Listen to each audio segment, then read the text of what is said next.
Company General Transatlantic was determined to construct the largest and most exquisite ship in the world after the success of their Ile de France, which was the first ship to use the Art Deco ocean liner style on a grand scale, which characterized the interiors of the great transatlantic passenger ships of the mid-1900s.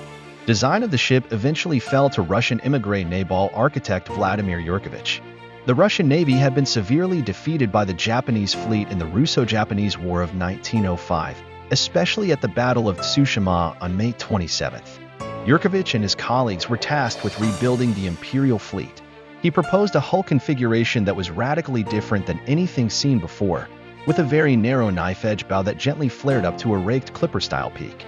To provide necessary buoyancy given the narrow bow, the broad midship area incorporated an exaggerated tumblehome that extended below the waterline. Normandie's hull was narrow at both ends and wide amidships, with a bulbous bow below the waterline. To create an impression of speed, Yurkovich enclosed all the deck machinery so that there was an unencumbered vista along her decks. And in so doing, he redefined the aesthetic that would characterize new ocean liners until they were eclipsed by jet passenger planes in the 1960s. As Albert Ballin had done with Leviathan in 1913, Yurkovich used split uptakes to create massive public spaces that further lightened the appearance of the ship. Owing to the tremendous rivalry with Cunard, who were planning the as yet unnamed Queen Mary, Normandie was built amid great secrecy. She was launched in 1932 and began her maiden voyage from Le Havre to Southampton and New York City on May 29, 1935. In the process, capturing the Blue Riband for the fastest crossing between Bishop Rock and Ambrose Light, at speed of 29.98 knots in 4 days, 3 hours, and 2 minutes. On her return passage, she became the first ship to cross the Atlantic at better than 30 knots by obtaining 30.31 knots from Ambrose to Bishop Rock in 4 days, 3 hours, and 25 minutes.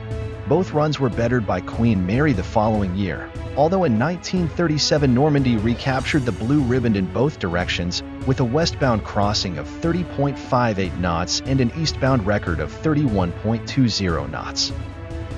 Initially subject to terrible vibrations, a common defect in the search for speed on passenger ships, this was corrected by replacing 3-blade screws with 4-blade ones. Normandie's last westbound voyage began on August 23, 1939, and she was held at New York upon the outbreak of World War II.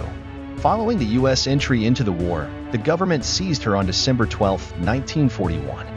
Many competing plans were put forth by private shipbuilders and by the various service branches. Some wanted her for a troop transport, others for an aircraft carrier, and still others for a combination carrier transport.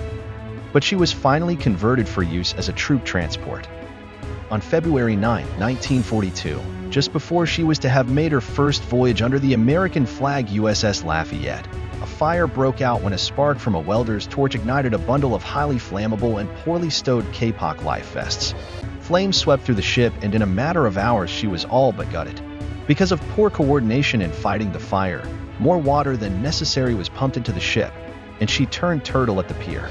Her salvage provided invaluable training for hundreds of Navy salvage experts, and she was eventually refloated. As her machinery was of no use, she was mothballed for the remainder of the war, following which she was sold to shipbreakers and broken up at Newark, New Jersey.